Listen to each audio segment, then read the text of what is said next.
प्रिय विद्यार्थियों, आज हमारी चर्चा का बिंदु है फांसीवाद, अर्थात इटली में फांसीवाद का उदय किस तरह हुआ और किस तरह फांसीवाद ने इटली में ही नहीं बल्कि विश्व पर अपना प्रभाव डाला और द्वितीय विश्व युद्ध के लिए फांसीवादी ताकतें, या हम कह सकते हैं कि तानाशाही शक्तियाँ कारण बनी। फांसीवाद का जन्म सर्वप्रथम इटली में हुआ। फांसी शब्द जो इटली का तानाशाह था बेनिटो मुसोलिनी ने 23 मार्च 1919 ईस्वी को इटली के मिलान नगर में एक नए दल की स्थापना की। इस दल का नाम था फासियो डी कम्बैटिमेंटो, जिसे संक्षेप में हम फांसी कहते हैं। इस फांसी दल की स्थापना मुसोलिनी द्वारा की गई। फांसी का अर्थ फेसियो शब्द से लिया जाता है, जिसका सामान्य अर्थ होता है गट्ठा या समूह। फांसी शब्द को विभिन्न विद्वानों ने अलग तरह से परिभाषित किया है, उसका अर्थ बताने का प्रयास किया है। ऐसे ही कुछ विद्वानों ने फांसी शब्द की उत्पत्ति के बारे में बताया है कि फांसी शब्द एक सियो फासेज शब्द से बना है। एक सियो फासेज फ्रांस का एक दक्षिणपंथी दल था और उस दक्षिणपंथी दल की प्रवृत्ति को और उस दल के कार्यों को विद्वानों ने फांसी प्रवृत्ति का बताया है। तीसरा जो मत है उसके अनुसार फासिस्ट शब्द प्राचीन रोमन सम्राटों के समय जो सरकार के प्राधिकार और शक्ति का प्रतीक होता था, तो उस प्रतीक में बीच में एक फरसा और उसके चारों ओर छड़ों का एक गट्ठर होता था। इस प्रतीक को ही फासिस्ट कहते थे। तो कई विद्वान ये मानते हैं कि जो ये शक्ति का प्रतीक फरसा और उसके इधर उधर लिपटी छड़ों का गट्ठर था, इस गट्ठर को ही फांसी कहा जाता था और इसी युद्ध के प्रतीक, या हम कह सकते हैं शक्ति के प्रतीक शब्द से फांसीवाद का उदय हुआ। इटली में फांसीवाद के उदय के कारण क्या थे, इस संदर्भ में विस्तृत अध्ययन करने पर ज्ञात होता है कि इटली में उन परिस्थितियों में फांसीवाद का उदय हुआ जब इटली की जनता में घोर असंतोष, उसकी आर्थिक दशा चरम पर थी। ऐसी स्थिति में इटली के नाकाम प्रशासन ने, अकर्मण्य सरकार ने इटली की जनता की अपेक्षाओं पर खरा उतरने का कोई प्रयास नहीं किया और इस कारण इटली की जनता एक ऐसी शक्ति की ओर आकर्षित हुई जिसने उन्हें भरोसा दिलाया कि वह इटली की अपेक्षाओं को पूरा कर सकती है, और वह शक्ति थी फासिस्ट दल की, फासीवादी दल की, और मुसोलिनी जिसका अध्यक्ष था या जिसका सर्वेसर्वा मुसोलिनी था। ऐसी स्थिति में फासीवाद के उदय के जो कारण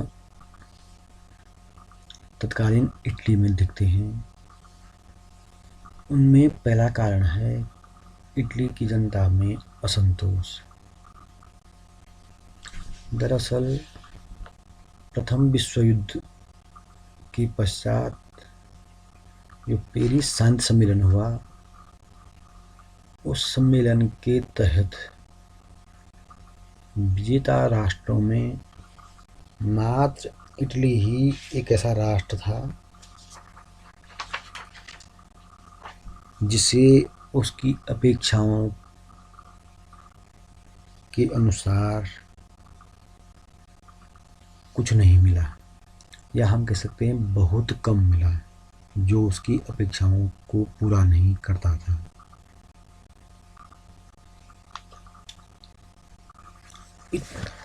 हमें यह नहीं भूलना चाहिए कि प्रथम विश्व युद्ध से पूर्व इटली जर्मनी और ऑस्ट्रिया के साथ सम्मिलित था। त्रिराज्य संधि के अनुसार जर्मनी, ऑस्ट्रिया और इटली एक गुट में थे, परंतु यह आश्चर्यजनक था कि इटली प्रथम विश्व युद्ध में प्रारंभ में सम्मिलित नहीं हुआ और उसने तटस्थता की घोषणा की। बाद में इटली ने 1915 ईस्वी में मित्र राष्ट्रों के साथ लंदन में एक संधि की, और उस संधि के अनुसार मित्र राष्ट्रों ने युद्ध के पश्चात इटली को टिरोल, ट्राइटिनो, डाल्मेशिया, इस्टीरिया तथा अल्बानिया का क्षेत्र देने का आश्वासन दिया, और इस आश्वासन के पश्चात इटली मित्र राष्ट्रों की ओर से युद्ध में सम्मिलित हुआ। यद्यपि इटली का यह व्यवहार जर्मनी के लिए आश्चर्यजनक था, परंतु इस बारे में कहा जाता है कि जर्मनी के पूर्व चांसलर बिस्मार्क ने बहुत पहले कहा था कि इटली अवसरवादी है तथा वह कभी भी अपने निर्णय से विश्व को चकित कर सकता है। और वास्तव में प्रथम विश्व युद्ध में इटली ने केंद्रीय शक्तियों के गुट में रहने के बावजूद बाद में प्रथम विश्व युद्ध में मित्र राष्ट्रों की ओर से भाग लिया। परंतु जब प्रथम विश्व युद्ध समाप्त हुआ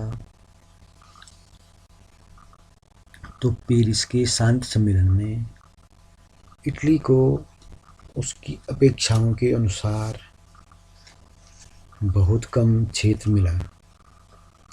लंदन की संधि के अनुसार उसे जो टिरोल, ट्राइटिनो, डल्मेशिया, इस्टीरिया तथा अल्बानिया देने का आश्वासन दिया गया था, यह सब इटली को कुछ भी नहीं मिला। इटली को मात्र ट्रेटिनो और डाल्मेशिया का कुछ भाग तथा दक्षिणी टिरोल से ही संतोष करना पड़ा। यही नहीं, इटली की आशा थी कि फ्यूम का बंदरगाह उसे मिलेगा, परंतु फ्यूम का बंदरगाह भी उसे नहीं दिया गया। इसका परिणाम यह हुआ कि इटली ने अपने को ठगा सा महसूस किया तथा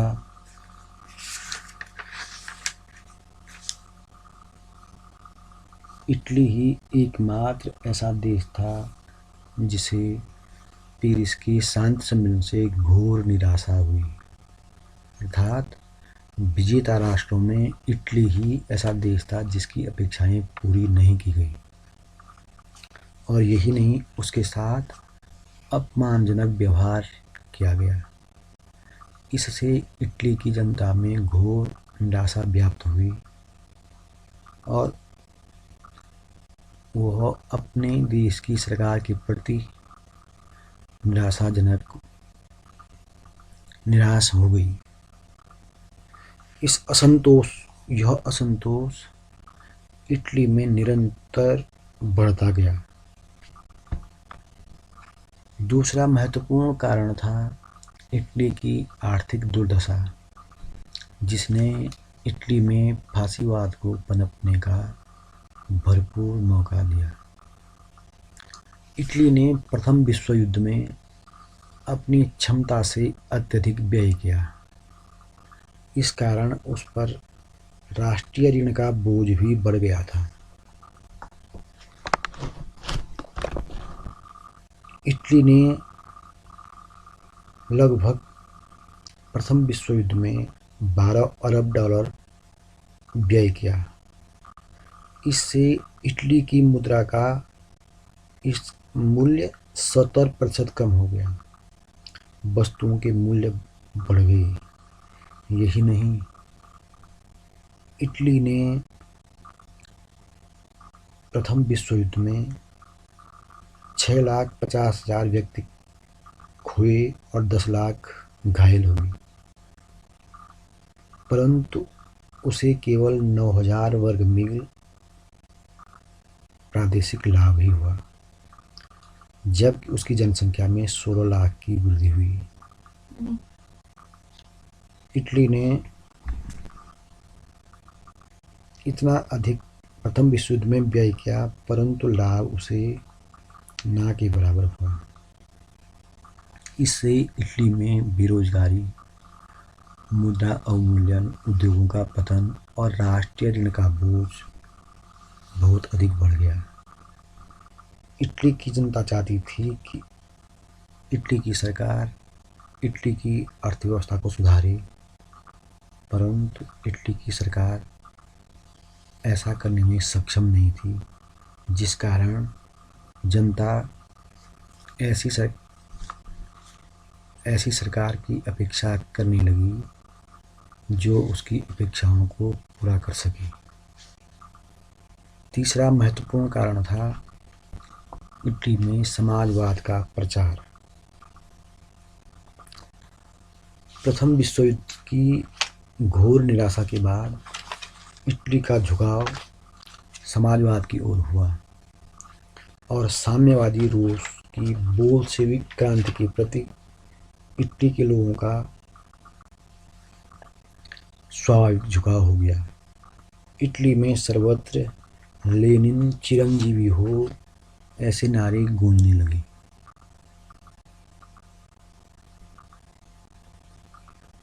इसका परिणाम यह हुआ कि समाजवाद के प्रचार प्रसार के कारण इटली में मजदूरों द्वारा हड़ताल व प्रदर्शन किया जाने लगा और समाजवादी दल इटली में प्रभावशाली हो गए। परंतु इटली में समाजवादी दल विभिन्न गुटों में बटे हुए थे। इन्होंने मजदूरों व कृषकों को यद्यपि जरूर भड़काया और यहाँ तक कि मजदूरों द्वारा 100 कारखानों पर अधिकार भी किया गया, परंतु ये उन्हें सही दिशा देने में नाकाम रहे। अर्थात समाजवादी दल अपनी गुटबंदी के कारण इटली को किसी निश्चित रास्ते पर आगे बढ़ाने में असफल रही। यही नहीं, 100 कारखानों को भी वो सफलतापूर्वक संचालित नहीं कर पाए। अर्थात समाजवादी दल यद्यपि इटली में अपना प्रचार करने में सफल रहा, परंतु इटली को एक सही दिशा देने में नाकाम रहा। इस कारण मुसोलिनी को अपने दल का प्रभाव बढ़ाने का मौका मिला।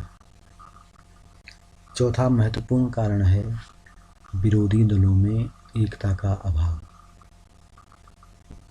इटली में प्रथम विश्व युद्ध के बाद अनेक राजनीतिक दल थे, परंतु किसी भी दल को स्पष्ट बहुमत नहीं था। सभी दलों का चरित्र यह था कि वे सत्ता पर येन केन प्रकारेण अधिकार करना चाहते थे। इसका परिणाम यह हुआ कि विरोधी दलों का एकमात्र उद्देश्य सत्ता प्राप्ति था। अतः ऐसी स्थिति में फासिस्ट दल ने इस परिस्थिति का लाभ उठाया और अपना प्रभाव बढ़ाया।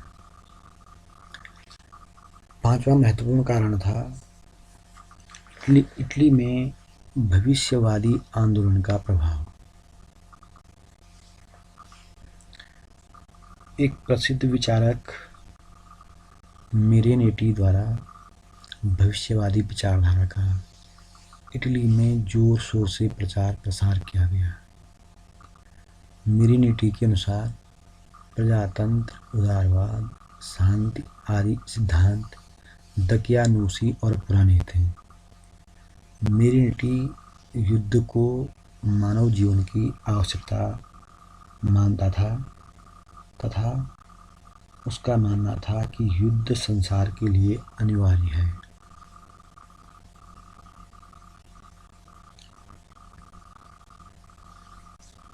इसलिए मेरेनेटी का आंदोलन भविष्य को बेहतर बनाने के लिए युद्ध को आवश्यक समझता था और यही विचार फासिस्ट दल का भी था।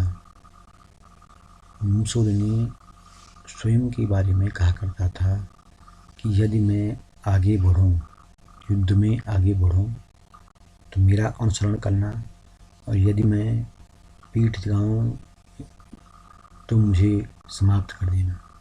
तो इस तरह भविष्यवादी आंदोलन ने भी फासिस्ट विचारधारा के लिए जमीन तैयार की। अगला कारण था राष्ट्रीयता पर आघात। प्रथम विश्व युद्ध से पूर्व यूरोप में राष्ट्रवाद का तीव्र प्रचार प्रसार हुआ। यूरोप का हर राष्ट्र अपने को विश्व में अग्रणी बनाना चाहता था तथा प्रत्येक देश की जनता चाहती थी कि उसका राष्ट्र सर्वशक्तिशाली हो व आगे बढ़े। इसलिए राष्ट्रवादी विचारों को बढ़ावा देने के कारण इटली ने ट्यूनिस पर अधिकार करना चाहा, परंतु जर्मनी की प्रेरणा से फ्रांस ने उस पर अधिकार कर दिया और इस तरह 1881 में इटली का ट्यूनिस पर अधिकार करने का सपना भी अधूरा रहा। अब इटली ने अबिसिनिया पर अधिकार करने के लिए आक्रमण किया, परंतु इसमें भी वो असफल रहा और हार गया। इससे इटली के राष्ट्रीय सम्मान को गहरा आघात लगा।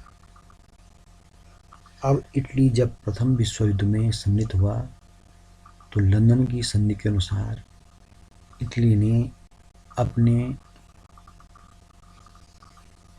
मांगों को पूरा करने का प्रयास किया और उसे मित्र राष्ट्रों ने यह भरोसा दिया कि वे उसे निश्चित ही अबिसिनिया, ट्रिनिटो, डालमेसिया आदि क्षेत्र देंगे।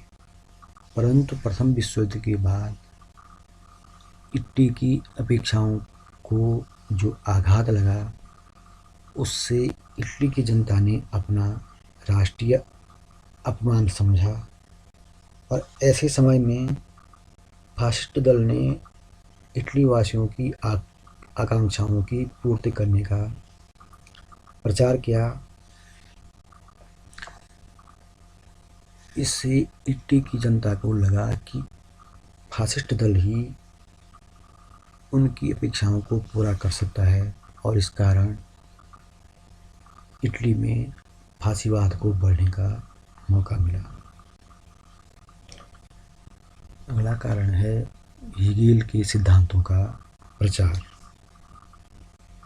हेगेल का जन्म यद्यपि जर्मनी में हुआ था, परंतु हेगेल के सिद्धांतों में राज्य को बहुत प्रमुखता दी गई। हेगेल राज्य को विश्व आत्मा अर्थात ईश्वर का पार्थिव रूप मानता था। हेगेल का मानना था कि व्यक्ति के वही अधिकार हो सकते हैं जो कि राज्य उसे प्रदान करता है।